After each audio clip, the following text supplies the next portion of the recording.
Salut tout le monde et bienvenue dans cette troisième et dernière partie de notre interview avec Johan, fondateur d'Automobile Propre et de ChargeMap. Alors dans les vidéos précédentes que vous pouvez retrouver ici ainsi que dans la playlist interview sur la chaîne, on était revenu sur les débuts de ChargeMap et d'Automobile Propre. On s'était posé la question de comment ces services allaient évoluer avec le temps. Mais dans cette vidéo, on a parlé avec Johan vraiment du marché de la recharge de voitures électriques. Et je lui ai posé la question de savoir comment une petite start-up française finalement a réussi à rivaliser avec les grands pétroliers qui se mettent maintenant sur le marché de la recharge. Je pense à Shell, je pense à Total qui se mettent aussi vraiment de façon très active sur ce marché. J'ai aussi demandé comment sont calculés les prix, quels sont finalement les dessous de ce marché, parce que c'est vrai que c'est souvent un petit peu flou, on a du mal à comprendre comment sont calculés les tarifs sur les bornes de recharge. Et restez bien avec nous jusqu'à la fin de la vidéo parce que je vais poser la question que je me suis posée et que je pense que vous vous posez aussi. Comment ça se fait finalement que sur ces bornes de recharge, on ne puisse pas utiliser tout simplement notre carte bleue? Pourquoi on est obligé d'utiliser un badge et souvent de se connecter à un compte via une application? Donc Johan a répondu à cette question et vous allez voir, la réponse est vraiment très intéressante. Allez, c'est parti, je ne vous fais pas plus attendre, place à l'interview. Comment on fait pour trouver des marchés? Comment on fait pour survivre lorsque des entreprises comme Shell, qui ont racheté NewMotion il n'y a pas longtemps, maintenant arrivent sur le marché? Comment on appréhende ça? Déjà, on bosse beaucoup et on se bat pour faire avancer les choses. Mais effectivement, en fait, au fil des années, est arrivée une concurrence de plus en plus importante pour notre service, et notamment poussée par des grands énergéticiens, des pétroliers, qui ont des moyens que chez ChargeMap, en fait, on n'a pas, soyons clairs. Et du coup, on a toujours essayé de trouver des solutions qui soient créatives. On a toujours essayé de fonctionner. Je vais pas dire à l'économie, mais en étant de manière frugale en fait, pour faire attention à ce qu'on dépense, comment on le fait, comment on fonctionne. Donc ça, c'est la première des choses. Et la deuxième, c'était, on a toujours la vision de continuer à travailler avec la communauté des utilisateurs. C'est ce qui fait la différence, le nombre de commentaires, le nombre de photos. C'est ça qui nous rend différents d'un Shell qui demain aura du mal à fédérer en fait une communauté comme on l'a fait. Et deuxième, c'est vraiment de travailler en fait sur l'application mobile. Moi, c'est mon cheval de bataille. Je pense que on a une appli qui est bien et on doit continuer à investir dans cette appli-là pour que vraiment elle réponde à tous les besoins des conducteurs de véhicules électriques. Je voudrais savoir comment vous faites justement pour négocier les tarifs, notamment avec Ionity, sur les grands réseaux. Comment vous faites pour faire valoir votre poids pour avoir des tarifs le plus intéressants possible?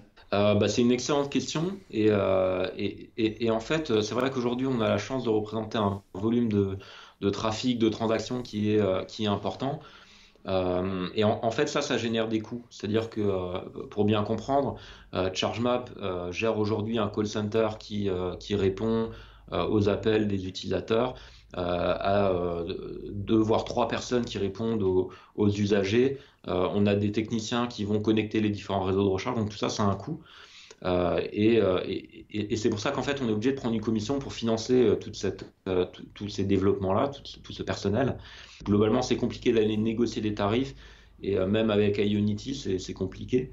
Même si on génère du volume, en fait, comme c'est tellement compliqué de rendre un réseau de charge rentable, ils ont pas très envie de baisser leurs tarifs et ils préfèrent aussi avoir comment dire, le client en direct.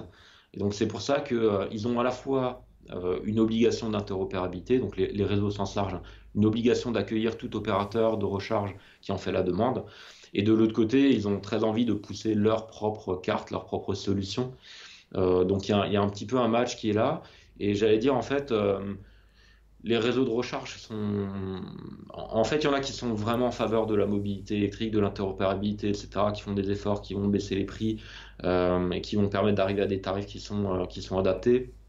Et on a dans l'autre extrême des opérateurs qui, même quand ChargeMap est arrivé, ont augmenté leur prix en itinérance pour que ce soit beaucoup plus cher que leurs propres tarifs. Comment sont fixés finalement ces tarifs? Parce qu'il y a beaucoup d'incompréhension par rapport au prix sur les bornes. Comment c'est fait? Effectivement, nous c'est un point sur lequel aussi on passe beaucoup de temps à essayer d'expliquer les choses, et je sais que c'est pas évident. Mais en fait, ce qu'il faut comprendre, c'est qu'un opérateur comme ChargeMap, nous, on va acheter les recharges à l'opérateur. On va dessus rajouter des frais qui sont des frais de service, en fait. Le fait de développer une appli, le fait de connecter les différents réseaux, de quand un utilisateur a un problème avec sa charge, d'échanger avec le réseau pour trouver une solution, faire le remboursement, etc. Donc tout ça, ça a un coût. Et après, on a des opérateurs d'infrastructure, donc ceux qui ont installé les bornes, où certains comprennent en fait qu'il y a des frais en plus, qu'on est des partenaires. Moi, je dis toujours, on est des apporteurs d'affaires en fait pour ces réseaux. Donc quelque part, on doit être capable d'acheter moins cher que le particulier qui va se charger. C'est malheureusement pas tous les jours possible. Chaque réseau de borne a sa propre tarification. Elle peut facturer à l'énergie consommée, au démarrage de charge, au temps passé, parfois un mix des deux, parfois c'est moins cher la nuit.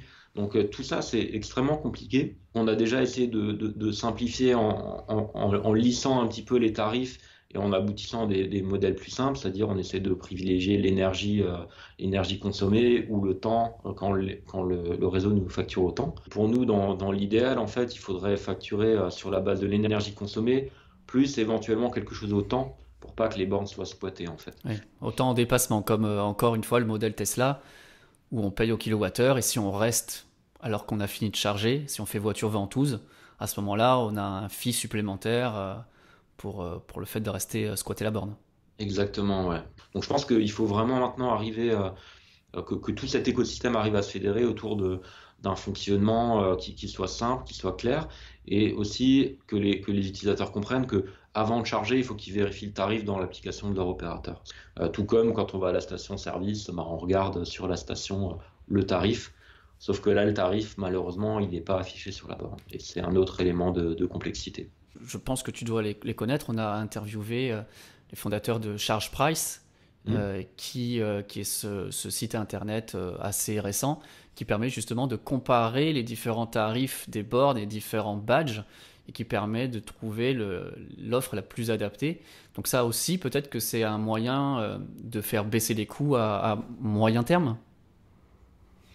Ouais, après, je pense il faut juste s'assurer que les bases sont correctes en fait pour comparer les tarifs. Mais effectivement, ça va permettre comment dire, de donner une vision d'ensemble des tarifs qui effectivement peut être pertinente. Mais je pense qu'il est important, c'est de faire aussi la pédagogie auprès des réseaux de recharge en leur disant aujourd'hui, vous ne pouvez pas fonctionner sans des opérateurs de recharge, sans le roaming. C'est plus possible en fait. Il n'y a pas un opérateur qui va avoir un réseau suffisant pour mailler complètement toute l'Europe. Donc il y a forcément besoin d'interconnexion. Et ça veut dire que un opérateur de recharge doit pouvoir couvrir ses coûts de fonctionnement et donc acheter les recharges moins chères en B2B. On devrait avoir un prix unique par réseau de charge. C'est-à-dire que tous les opérateurs de recharge devraient appliquer ce prix sur ce réseau-là et que derrière, il y ait un système de commissionnement qui soit effectué par le réseau de recharge en fonction du volume qui est apporté euh, par, par le, par le réseau de recharge. Pourquoi on doit avoir des badges sur les bornes de recharge rapide? Pourquoi on ne peut pas simplement utiliser une carte bleue? C'est vrai que j'aimerais bien avoir une explication clé en main qui tienne en une phrase pour que les gens comprennent, mais c'est un petit peu plus compliqué et je pense que c'est bien de revenir sur ce point-là. En fait, la carte bancaire, elle permet une chose, elle permet de payer. Et quand on est sur une borne de recharge, en fait, on a souvent besoin de deux choses, c'est de s'identifier et de payer. Pourquoi est-ce qu'on doit s'identifier? En fait, pour que personne ne vienne débrancher ou arrêter une session de charge. Le deuxième point, c'est que la carte bancaire va permettre d'effectuer un paiement. Par contre, ça nécessite quand même d'avoir sur la borne un terminal de paiement qui coûte cher, d'avoir un abonnement bancaire pareil, qui coûte cher par borne de recharge. Et puis derrière, il faut être capable de délivrer, en fait, c'est la loi, une facture ou un justificatif de paiement. Et en fait, cette partie-là, ça veut dire qu'il faut avoir du papier dans la borne, ou alors qu'il faut avoir un clavier où on peut rentrer son mail pour recevoir le reçu par email. Donc ça, c'est une complexité supplémentaire que peut se permettre d'absorber une borne de recharge rapide, où il y a un fort passage, etc., où il y a aussi une certaine rentabilité qui peut être retrouvée. Et moi, j'ai vu ça que sur les bornes de recharge rapide, justement, le TPE traditionnel, mais c'est vrai que sur les bornes en ville, en voirie, ça, c'est quelque chose que j'ai jamais vu. Ouais. En fait, c'est là où ça rejoint un deuxième problème des infrastructures de recharge publique, c'est une notion de rentabilité, d'être capable de couvrir les coûts de fonctionnement pour des bornes qui au final vont accueillir peut-être un ou deux véhicules dans la journée pour charger. pour une charge de quelques euros. Et donc du coup, il y a une rentabilité qui n'est pas trouvée. Donc c'est pour ça que les opérateurs en fait ont cherché une solution qui consistait à dire on a déjà une connexion Internet puisqu'on supervise des bornes, on voit leur état, ben, utilisons-la avec quelque chose qui coûte moins cher. Et le RFID, l'avantage c'est que ça coûte pas très cher un badge et que ça coûte pas très cher un lecteur. Et du coup, ils ont utilisé cette solution pour réduire les coûts d'installation des bornes et d'opération des bornes. Dernière question, bon, je sais que tu es impliqué dans l'électrification depuis le début quasiment, donc je m'attends un petit peu à la réponse, mais comment tu vois l'évolution de la voiture électrique en 2020 et dans les années à venir? Bah, je pense qu'elle va continuer, elle va continuer à se développer. C'est vraiment une évidence pour moi en fait, c'est que maintenant on a des produits qui arrivent sur le marché qui sont adaptés à monsieur et madame tout le monde. Quand j'ai démarré, en fait, il y avait des voitures avec 100 km d'autonomie, il n'y avait que ça. Ou alors il fallait avoir 100 000 euros pour se payer une Tesla et c'était pas à la portée de toutes les bourses. Aujourd'hui encore, il y a un marché de l'occasion qui est un peu limité. Donc forcément, ça demande encore beaucoup de moyens pour passer à l'électrique. Mais cette baisse du coût des prix des véhicules qui va se verrer au fil du temps, le fait qu'il y ait de plus en plus de modèles différents, ça va amener quelque chose de vraiment très intéressant. Les autonomies ont progressé, donc les gens peuvent aller plus loin, donc c'est adapté à plus de monde. Donc pour moi, c'est une évidence que ça va continuer à se développer. Il faut juste bien accompagner les gens dans la recharge parce que tout le monde ne peut pas recharger à la maison. Parce que pour aller loin, il faut que la recharge elle marche.